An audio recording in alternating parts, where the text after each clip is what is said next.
Good afternoon, everyone, and welcome to the conclusion of our August Scholars Series lecture webinars from the U.S. Capitol Historical Society. My name is Samuel Holliday, and I'm delighted that you were able to join us, take a little time from your day, and learn about another fascinating chapter of U.S. Capitol history. Before we get started with the content from the wonderful Dr. Alessandra Lorini, coming to us all the way from sunny Italy, and so now it's my absolute pleasure to introduce to you the President and CEO of the United States Capitol Historical Society, and I will point out on the anniversary of women's suffrage, the first female mayor of the city of Cleveland, Ohio, Jane Campbell. Jane?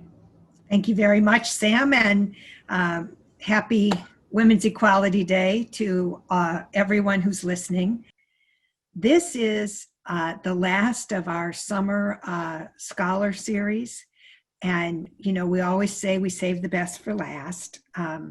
Alessandra Lorini, directly from Italy, is a cultural historian who earned her Ph.D. at Columbia University, has taught at the University of Florence for many years, and has extensively published in the fields of American history, social science, race and gender studies, U.S.-Cuban relations, and her current interests are transnational public history, relations between history and collective memory, monuments and how those play out in preserving and telling the story of memory.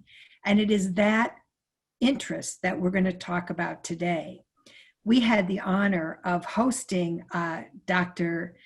Lorini, which I will probably pronounce incorrectly, even though I practiced it, as a fellow here in the Capitol with our partnership that we have with the Architect of the Capitol, where she came in to do original research. And of course, our Italian immediately found the Father Kino statue, the statue of an Italian missionary who came to this country and really had a fascinating history, a lot of engagement directly with the native people, objecting often to some of the colonial plans for slavery by the Native American people, and standing up for some of the values that we hold dear. So we are honored to have this distinguished scholar with us today. As is our practice, she will do her presentation. You may put your questions in the Q&A box, and when she's finished, I will pull the questions and put them to our scholar so that we can have the audience participation. That being said, Alessandra Lorini, tell us about Father Kino. Thank you very much for inviting me. This is an opportunity for me to go back to this research. The last time I worked on it was a few years ago, and then I published a couple of articles. So this is an opportunity to go back to this very strong interest I have. The many journeys of Father Kino, from history to public memory and the making of usable past. The image you see at the beginning of my presentation, this is the Sonora Desert. And the statue you see on the right side is one of the three equestrian identical statues of Father Kino. They were done in the 1980s. Now, I'm interested in the transnational public images of Father Kino, or this late 17th century missionary born in Segno, Trent, and the idea he became a Jesuit and then a missionary. And as many Jesuits, young Jesuits of his generation, he was very happy about going to China, to the East. But following the order of his superiors, he was sent to New Spain. And for New Spain, actually, was a great acquisition. He became one of the most famous Jesuits. But his memory. No one really knew very much about Father Kino before an American historian, and this is a story I start to tell, discovered his memoirs, Favores Celestiales, the chronicle of the Pimeria Alta, which was the area that now is the borderland between Arizona and Sonora. Now, I worked on the public images, public memories, which is not, the difference between history and memory is very clear. After I suspended this research, I want to say this, I was very much involved into the statues, the Confederate statues, the issue, the conflict over Confederate statues. Because, those statues, and there you have several, unfortunately, at the National Statuary Hall, but they're very significant because they're more telling of the period in which they were inaugurating than about the people they are representing. And I would say, in the case of Kino, it's less controversial, but the public memories are very different at different times. So what I'm saying is that statues are more telling about the intent of people who are inaugurating them and commemorating them than the historical characters they represent. Now, I'm taking you to this tour, starting with these three statues, which are, I would say, to use a Pierre Nora notion, le lieu de mémoire. You have these three identical statues. As I said, they were produced by this Mexican sculptor, in the 1980s to celebrate the third centennial of Kino's first voyage to the Pimeria Alta, to that area. So each statue represents 1 century. And the first one on your left is a statue you find in Tucson, Arizona.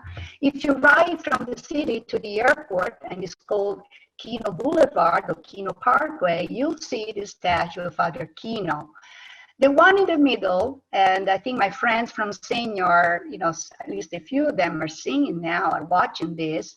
This is the Kino Association, which is called, the president is Alberto Chini, but it's called Associazione Culturale Padre Eusebio Francesco Chini, the original name of Chini. And it's a very well organized association, and with the library, I'll show pictures later on. And this is the place where Eusebio Chini was born in the year 1645. Now, the third one on the right is the identical statues is in Maddalena de Kino in Sonora. This is the place where a research group made of historians and archaeologists found a skeleton. It was attributed to Father Kino. So the Kino remains are in Maddalena de Kino, and the mausoleum was built around this Kino's to commemorate Kino's. So 3 different statues of the 3 different places related to Kino's memories. Now, these are pictures my husband took when we travel to Tucson and to Arizona in general. These are 2 of the 24 missions that were founded by Father Kino. Now, in this case, San Javier del Bac, this beautiful church on the left, Kino didn't build that. I just built a mission, but it was built the church was built much later by the Franciscans. The same thing is Tumacacori, this one here, in 1691, founded by Kino, and it was built later by the Franciscans. Now, this is a story Who discovered Father Kino? I discovered Father Kino just by chance, traveling in Baja California. There's so many gadgets with Kino's name, Vino Tinto, with Kino's name, and streets, motels, and together with Salvatierra, his companion there. And then I found out that it was this incredible character, and I wanted to know more.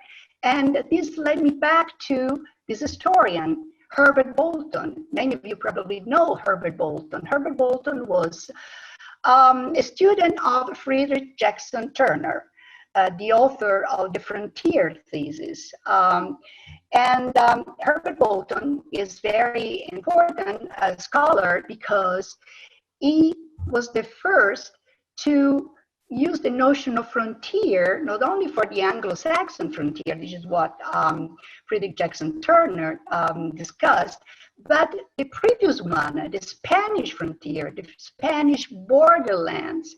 He's supposed to be the historian of the borderlands, although this term borderlands, it wasn't his, it was this publisher. But the idea that the Spanish frontier is very important to understand U.S. history as much as the Anglo-Saxon heritage. So Herbert Bolton became a professor at University of Berkeley. He taught there for many years, and he had more than 104 doctoral candidates, and became like the so-called Bolton Borderland School. Now, you see, this one is pictured in the middle. This is the missions that Father Kino founded in the area, Sonora and Arizona, what is now Sonora and Arizona. And many of the missions don't exist anymore, but all these trails have been used for historical research, and for particularly starting with Bolton. He actually, as an active historian, he took these trails and walked through them and discovered what Kino felt, what Kino discovered in those years. Of course, many years later. Now, Bolton is the author of this monumental biography of Father Kino. It's still the #1 biography that everybody doing research on Kino has to use. And it's called Rima Christendom, a biography of Eusebio Francesco Kino, Pacific Coast pioneer. And it's a monumental work, very detailed, but it has a sort of, heroic image of Father Kino. Sort of the author, the historian, could somehow identify himself with this character, and he became the kind of character he needed in order to find a way of telling the story of New Spain and the Spanish frontier in North America. Now, why it's important to talk about this at the time in which the discovery of Father Kino was made by Bolton, because at that time we're talking about the period after the Spanish-American War. There had been, when the United States went at war with Spain, a new edition of the Black Legend.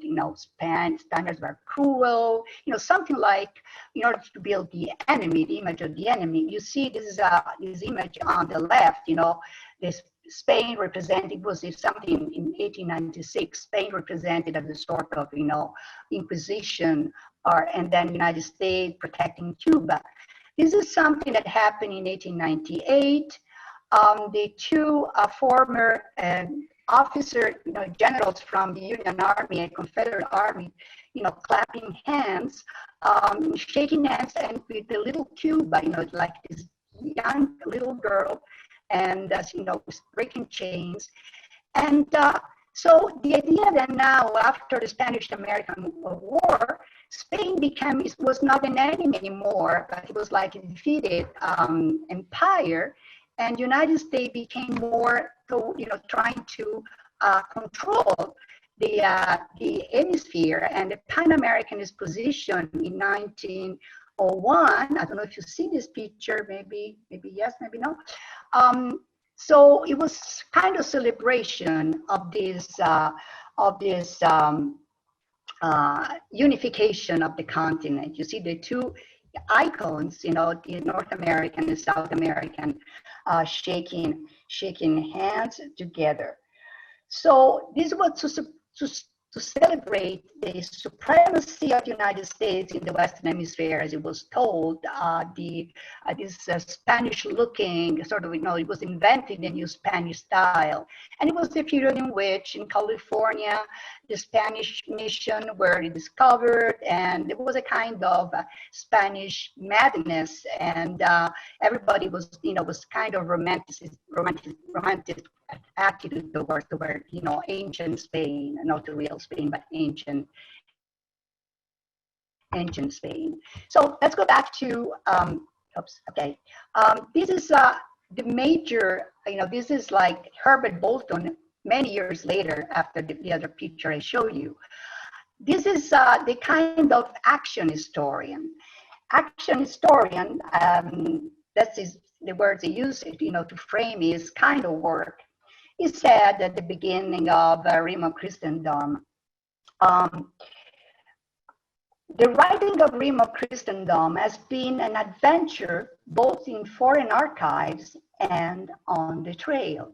This means that Bolton actually followed Padre Kino's steps. And, you know, in order to track all different places he had been to, besides the missions, Padre Kino was an astronomer, a cartographer, a rancher, and so Bolton wanted to build a very complex image of Padre Kino. He built his historical character, and so the biography is very detailed, particularly it's detailed step by step in different places. Before that, you know, scholarly work, he published this. He published this. The Padre, right? The Padre on Horseback. This was like a popular book. It gives you an idea that, you know, the Padre on Horseback is a kind of Western image of Padre Kino.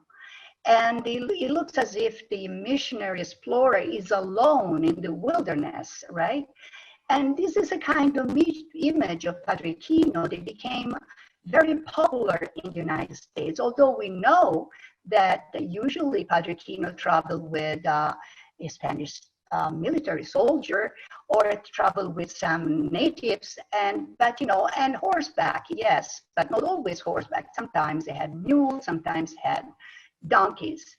Now, what you see, the bas relief you see, it was inaugurated in 1936 in Tucson, and it was a Kino Memorial Committee organized by a professor at the University of Arizona, Professor Frank, and a friend. It was a good friend of Padre Kino, Frank Kentwood, and Dr. Frank Lockwood was an historian, and together with Bolton, they traveled and they went through the Kino trails. And so they wanted to commemorate Father Kino, and they built this wonderful bas relief. As you see, there is like the young Native American, the Tohono, Odam, or Pima, as the Spanish called them, and Father Kino called them Pima, and Padre Kino behind him. And there is a kind of movement in this image, and I think it's very interesting. It's in Tucson. Now, this is leading me to the second example I want to talk about today, which is what happens, because I said there are many journeys of Father Kino. Kino traveled now, the public memory of Padre Kino traveled back to Italy in the year 1930 in Trent. Now, while I'm showing this bas relief, because while the Lockwood was organizing the memorial to commemorate Father Kino, he got two letters from an Italian American named Kini, a letter written in 1924, who asked him that, some say Kini from Ohio say that he wants to know about the celebration because, the Italian government, and the Italian government in 1928 was run by Mussolini, was very interested in having a big celebration of Father Kino in Trent, in the city of Trent. And in the year 1929, Professor Lockwood got another letter from another Italian, but it was the consul of San Francisco, and he said the same thing. He was very interested in knowing what was going on in Tucson because there were celebrations coming up in Italy to celebrate, this is very important, Eusebio Francesco Kini, not Eusebio Kino, because the real Kino, the real Eusebio Kini changed his name into Kino with a strong K, because Kini in Spanish, where he stayed for several years before embarking to Mexico, is Chini. A Chini is like Chino, so he didn't want to give that impression, so he turned his name into Kino. Now, the Italians in 1929 wanted to Italianize all the names again. So the council made sure to say, this is the real name, Eusebio Francesco Kini, Chini. So, because there were going to be celebrations in Italy. And this is what happened. In Italy, in 1930, in September 1930, there was an unveiling of Kino's monument. Kino was turned into, again, Italian name, Eusebio Francesco Kini, was going to be one among the several important Italian names that the fascist regime was going to reappropriate, particularly for Italian immigrants. In the United States, there were Italian immigrants that felt very bad about their conditions. They were considered very much. So the fascist regime, there have been many problems going back to the year 1891, when 12 Italians from Sicily were lynched in New Orleans. And then it was again the idea appropriating of the Christopher Columbus, the statue of Christopher Columbus you see in New York in Columbus Circle, was built by the Italian community as a sort of antidote to this horrible images of the Italians, as a sort of trying to build a positive image of Italian Americans by appropriating what it was then an American symbol, Christopher Columbus. Now, together with Christopher Columbus, Eusebio Francesco Kini, and many other important Italians from the past were celebrated by the fascist regime. There was a lot of propaganda, lots of money were put, particularly in the United States, at the Italian embassy in Washington, to produce lots of literature, because at this point, the idea was that we're not poor immigrants anymore. They were Italians living abroad. And Italians were the carrier of a very important culture. They were the descendants of the Roman Empire. So they were going to teach a young country like the United States all the best that had been produced by Western civilization. So in Trent, why Trent, and why Kini was based in Trent? Kini, of course, Eusebio Francesco Kini was born in Segno, was a village near Trent, and Trent had just been redeemed by Austria after World War I, together with Trieste. So the Italianization of Trent was very important. So the celebration of Kini had a double meaning. On the one hand, to send a message to Italian Americans that they should be proud of their heroes, and they had this wonderful missionary who was Italian. But nationality of Kini wasn't so clear. Of course, the Segno was in Valdinon, and it was like a little part of the ancient German, the German Roman Empire, the legacy of the Roman Empire. But it was like it was controversial because Germans felt that Kino was their own, because sometimes they sign up as Germanus in his letters or Kunen. But and also Kino studied in German Austrian and German universities. So was Kino Italian? Well, that was a controversial issue at that time. But the fascist regime made sure that Kino was a hero of the Italian tradition. Now, there was a big celebration in Trent, and together with Kino, they celebrated, an engineer of the 19th century, the one Negrelli, the one who, was the one who drew for the Suez Canal, the drawing of the project of the Suez Canal. But so they were like, I studied this in a piece and give particular attention to this. But the point I want to make is that the image of Kino again is Italianized, completely Italianized. Although you might say that as a member of the Jesuits were a global. I mean, they wouldn't call themselves global, but it was like the first global agent, because there were Jesuits from all different countries, and also Kino went to colonize and to evangelize Native Americans for the Spanish Empire. So the question of nationality, I mean, it's like something that is very interesting at that time, but in the past it wasn't considered like that.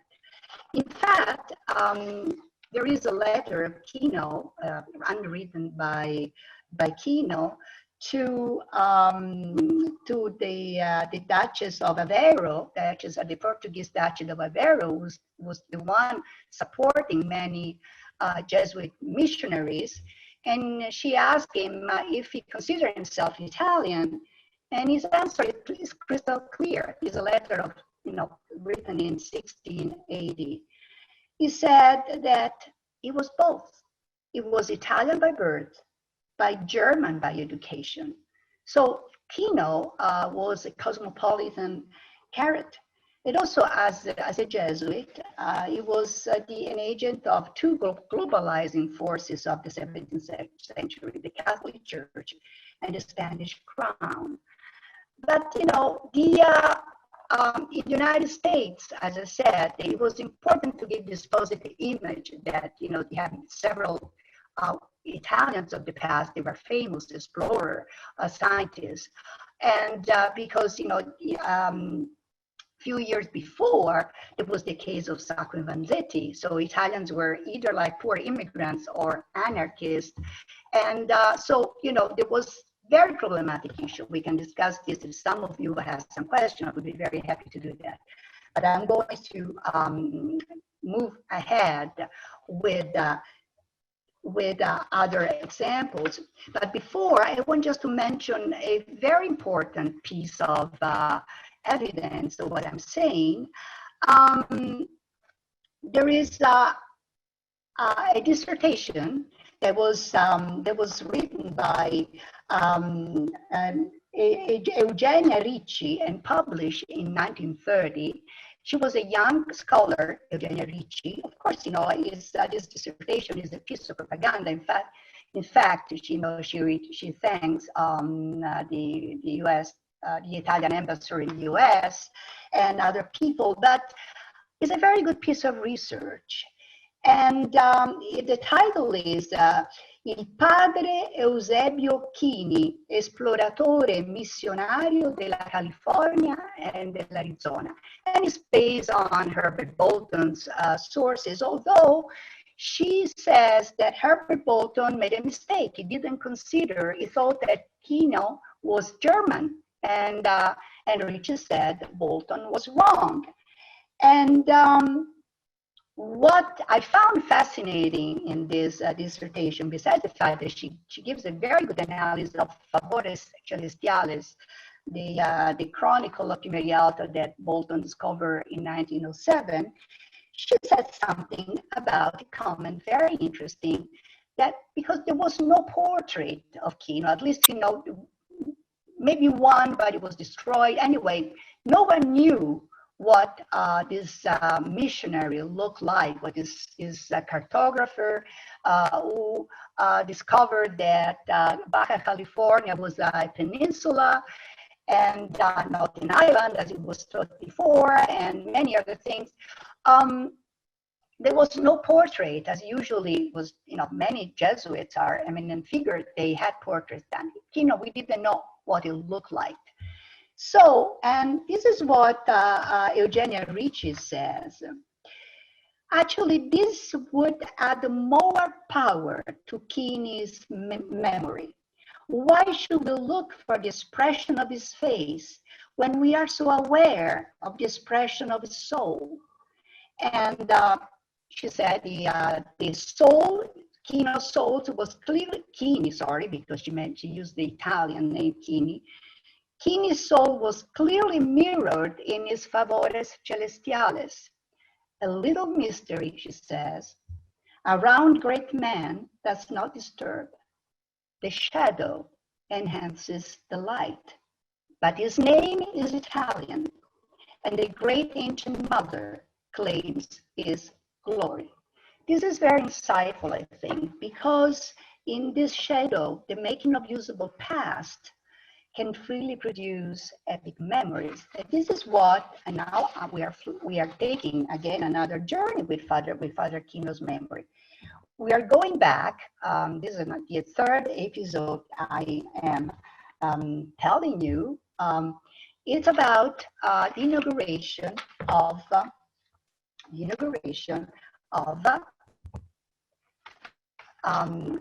Kino's statue at the National Statuary Hall. But before that, how we got an image of Father Kino is an imaginative portrait. The only thing we have is this imaginative portrait of Father Kino is based on 21 photographs. This painter from, this artist from Tucson, Francis O'Brien, received in the early 1960s, and you know, she picked one. She felt that she was inspired to pick one, and these pictures were from people, men from the area around Seño. They all were named, surnamed Kini, and she picked one of these men, and she said, "This is one," and so she made this portrait. Now, this portrait was used by the Baroness Silver Cruz. I don't know if you see this on the right side. The Baroness Silver Cruz was the sculptor who made the statue that you have at the National Statuary Hall in Washington, D.C. I saw it. I was there 2 years ago, and how I met people there. And is the statue that represents Arizona. Because, you know, the National Statuary Hall is a fascinating collection of statues. I think it's not very well studied. You need more scholarship on this because, you know, each state, there was a law in 1864, and each state was supposed to send 2 statues to Washington, D.C. It was a way of, you know, in the middle, you know, in the escalation of the Civil War, in order to keep the country together. So nothing happened, but, you know, before the end of the war. But then several states from the North sent their famous explorer or inventors, but the southern states waited up to the beginning of the 20th century to send Confederates. heroes. So, and now why, in particularly in the last few years, this issue has been coming up and creating. But it's very fascinating because, after 2000, the states, each American state of the United States, can change the statute. So let's say if there's, the figure is not representative anymore, it can be substituted. So it's a very interesting way of telling the story of the United States through the images that were sent to Congress. So in this case, you have the statue of Father Kino representing Arizona. Now, who wanted this? It was mainly Arizona Senator Barry Goldwater, who wanted to celebrate the 50th anniversary of Arizona's statehood by sending a statue representing Arizona, and he chose Father Kino, together with, of course, the other Democrat senators. So it was a bipartisan choice. But Barry Goldwater, he was very conservative. He was very fond of Father Kino because he read all Bolton's books on Father Kino. And his image of Father Kino's was the Western Father Kino. It was like the cowboy's Father Kino. It was the father on horseback, the emblem of American individuality, and was Barry Goldwater's idea of individual freedom, which was like a Cold War notion of American freedom that Barry Goldwater wanted to project onto Father Kino. Father Kino didn't do anything. He just, it was a missionary of the 17th century, but Barry Goldwater see the emblem of American individualism, a symbol of Western individuality. So, and her friend, the Baroness Silver Cruz was a refugee and was a very good friend of Barry Goldwater, and she was chosen to make the statue, and she did. And again, she used the image, the imaginative portrait by Francis O'Brien to create this statue.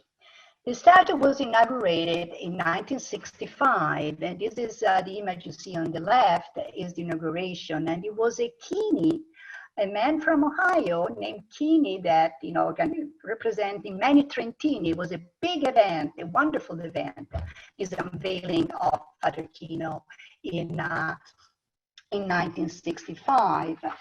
And most of the speeches, I went through the minutes of the speeches, they were pretty much in the order of like celebrating Kino as the builder. Again, his name was turned to Americanized again. It wasn't Keeney, but Kino, Father Kino.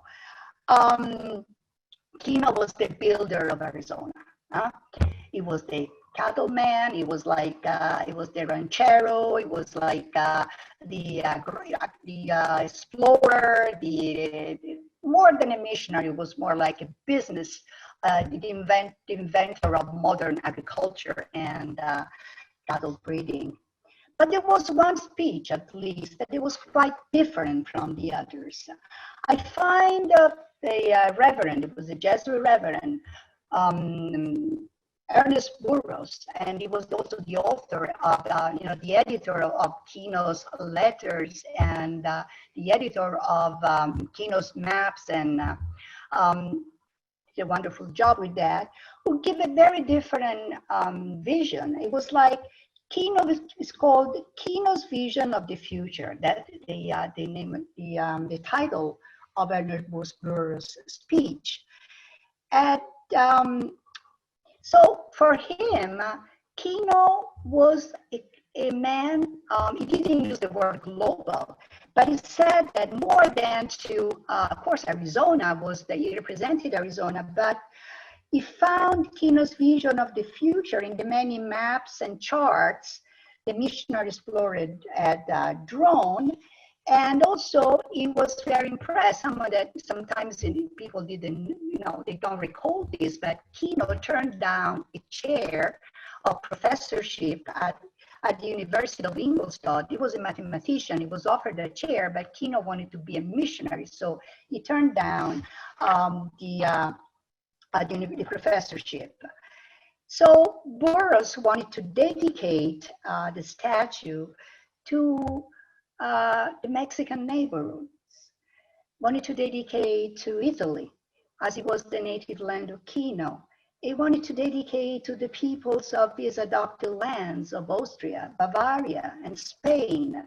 So he wanted to go back to the old image of Kino as a Jesuit representing a cosmopolitan view of the universe, so a universality. So it was a global image of Kino, and it was somehow, he said, Kino was someone who pushed forward the idea of freedom. For Kino, he was going to be the pastor not of slaves but of free men, because he was bringing with him he could liberate those Indians who worked for him. They wouldn't be made slave. So what I'm saying is that in these words, I see the echoes of the civil rights movements of those years. So this is another image of Kino that is projected onto this statue. It is an image very different from that of Barry Goldwater's. So I would conclude in the last part of my talk with I have a lot of images, but I'm going to show on a few here of the use of Kino, in mass culture. These are, the example of two movies.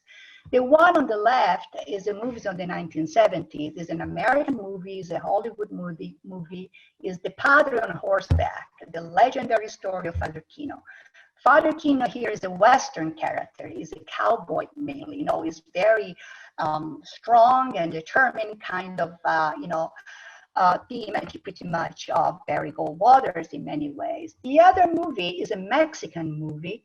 It is a very different image of Father Kino. It's much more mystical, much more connected to Native Americans, and is much more, let's say, it's a black robe more than a cowboy. So this is interesting because you have two completely different images.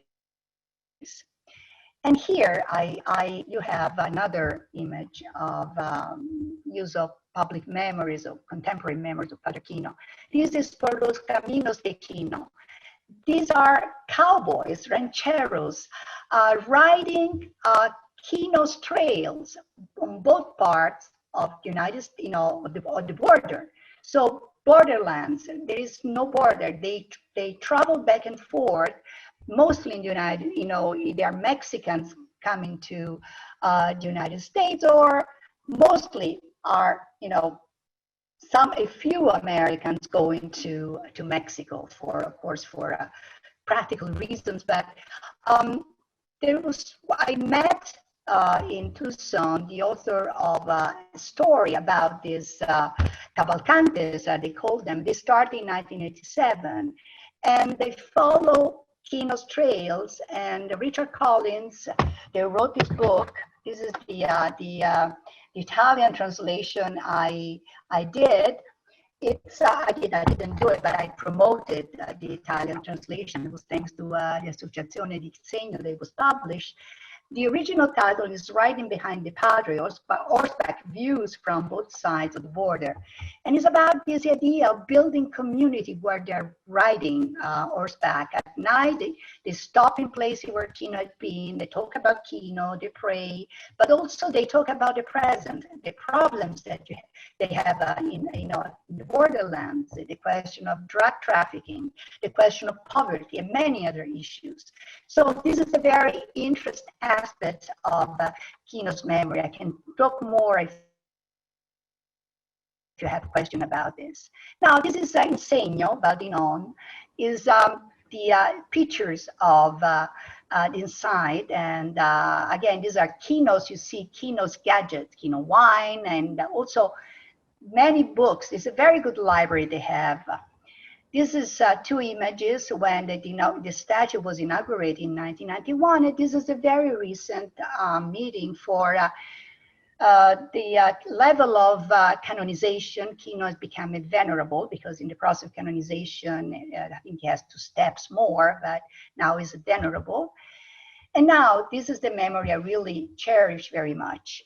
Kino is also an image of an immigrant. He was the one, they say, these people at the Kino Border Initiative is a wonderful undertaking named after Kino. They help the immigrants, particularly people who don't have, they die in the desert, and they provide water and they provide cares to, minors, and they help a lot the immigrants because they say if Kino was living now, it would be leading the immigrants.